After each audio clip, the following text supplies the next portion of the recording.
भारत के अर्थ मंत्री निर्मला जी सीतारमन ने आज संसद के अंदर 9वीं बार 53.50 लाख करोड़ का बजट पेश किया है। इसके अंदर आयकर के नए कानून 1 अप्रैल से लागू होने का उन्होंने संकेत दिया। उसी प्रकार जूते, battery, EV vehicle, mobile, solar panel, उपकरण, कैंसर की दवा, एलसीडी, एलईडी, क्रीड़ा साहित्य पर ड्यूटी कम की, जिससे ये सभी चीज़ें सस्ती होने वाली है।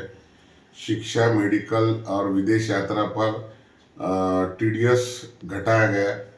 कस्टम ड्यूटी की दर घटाकर 10% की गई।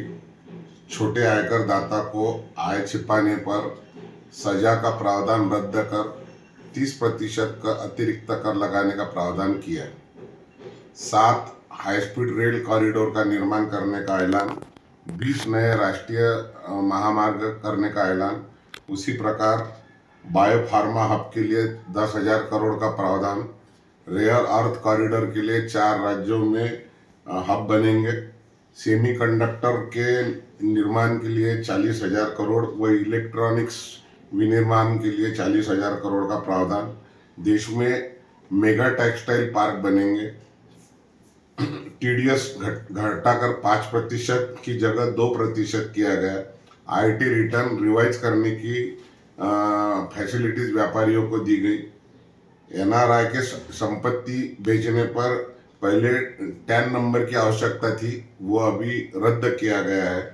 कुल मिलाकर बजट ठीक है और यह भारत की तीसरी अर्थव्यवस्था की ओर बढ़ रहा है।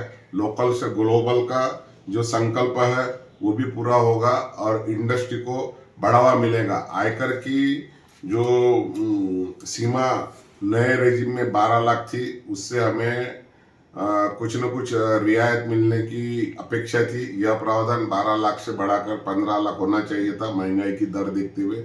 वो हुआ नहीं। उसी प्रकार एटीसी के अंतर्गत जो 1.5 लाख की छूट पुराने रेजिम में मिलती, वो नए रेजिम में भी मिलना चाहिए, ऐसी हमारी डिमांड थी। उसी प्रकार जीएसटी लगने के पश्चात 16 प्रकार के जो कर छोटे कर रद्द किए गए थे, उसमें एक प्रोफेशनल टैक्स ऐसा कर है जो महाराष्ट्र राज्य में आज भी लागू है, उसे भी केंद्र सरकार ने रद्द करना था, क्योंकि 2 लाख करोड़ के ऊपर आज जीएसटी की आय हो रही है। तो निश्चित रूप से इसमें छोटे व्यापारियों को कहीं ना कहीं बढ़ावा मिलता था।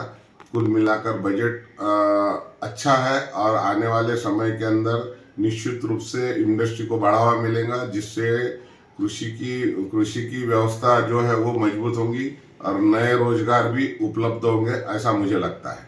महानगर चैम्बर की ओर से मैं सुरेश जैन इसका हार्दिक स्वागत करता हूँ।